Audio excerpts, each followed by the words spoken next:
धीरे धीरे महाराज चारों पुत्र बड़े होने लगे। गुरु ग्रह पढ़न गए रघुराई, अल्पकाल सब विद्या आई। आज गुरु जी के आश्रम में पढ़ने गए और विद्या को प्राप्त किया।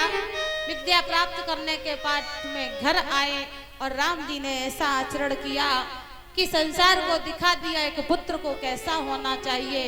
उसके बाद में विश्वामित्र महामुनि ज्ञानी और बसे विपिन शुभ आश्रम जानी। विश्वामित्र जी आश्रम में निवास करते हैं, लेकिन गाधि तनय मन चिंता व्यापी और हरि बिन मरै न निश्चर पापी। जब वो यज्ञ करते हैं तो राक्षस आ जाते हैं, यज्ञ में विघ्न डालते हैं। अब सोच रहे हैं कि ये विघ्न कैसे दूर हो, इन राक्षसों को कैसे मारा जाए। तो उनके मन में चिंता हुई, मन में हारने लगे थे, पर हारते ही हरि की याद आ गई। हरि बिन मरहि न निश्चर पापी, भगवान के बिना इनका नाश नहीं हो सकता।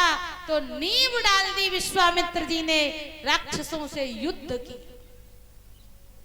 गए तो कहे परमात्मा कहाँ है, तो कहा परमात्मा इस समय अयोध्या में दशरथ जी के यहाँ पर बाल्यावस्था में महाराज दशरथ जी के महलों में विहार कर रहा है।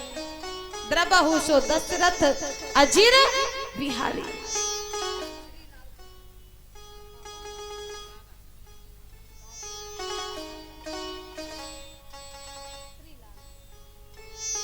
और ये इसी के बीच में श्री लाल सिंह शाक्य जी के सुपुत्र सुदेश, श्री लाल सिंह जी के सुपुत्र सुदेश 501 मुद्राओं से सम्मानित किया है। भगवान से प्रार्थना है इस बालक के जीवन में सदा सुख शांति बनाए रखें, माता लक्ष्मी भंडारे भरती रहें और ये अपने कर्म के अनुसार पढ़ लिख करके अपने माँ बाप का नाम रोशन करे। माता लक्ष्मी सदा भंडारे भर के इसको संपन्न बनाए, सुख शांति प्रदान करें, ऐसी भगवान से प्रार्थना है। बोली वृंदावन बिहारी लाल की सुखदेव जी महाराज कहते हैं विश्वामित्र जी आज मांगने के लिए पहुंच जाते हैं महाराज दशरथ जी के यहाँ पर। दशरथ जी से मांगा राम जी को। कथा तो बड़ी आनंदमयी है, पर हमारे पास समय का अभाव है, लेकिन संक्षेप में ही कहेंगे कि विश्वामित्र जी ने जब राम जी को मांगा तो दशरथ जी एकदम से दे न सके। पहले कहा कि मांगो धेनु धर्म, जो कुछ चाहिए मांगो दे देंगे, आज देऊं सहरोसा। और जब मांग लिया तो कहा विप्र वचन नहीं कहे बिचारी, आपने सोच समझ के नहीं मांगा महाराज, मना किया। वशिष्ठ जी ने समझाया कि चिंता ना करो, ये विश्वामित्र जी मित्र जी जो आए हैं ये कोई साधारण नहीं है। तुम्हारे पुत्र राजमहल में खेलते खाते हैं, कौन जाने इनको, इन्हीं के माध्यम से तुम्हारे पुत्रों का यश संसार में होगा, पूरा विश्व इनको जानेगा, इसलिए इनके साथ में भेज दीजिए।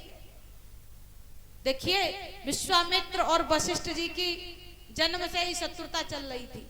विश्वामित्र जी कहते थे कि हमको ब्रह्म ऋषि कहो, और वशिष्ठ जी उनको ब्रह्म ऋषि कहते नहीं थे, इसी बात का झगड़ा था। लेकिन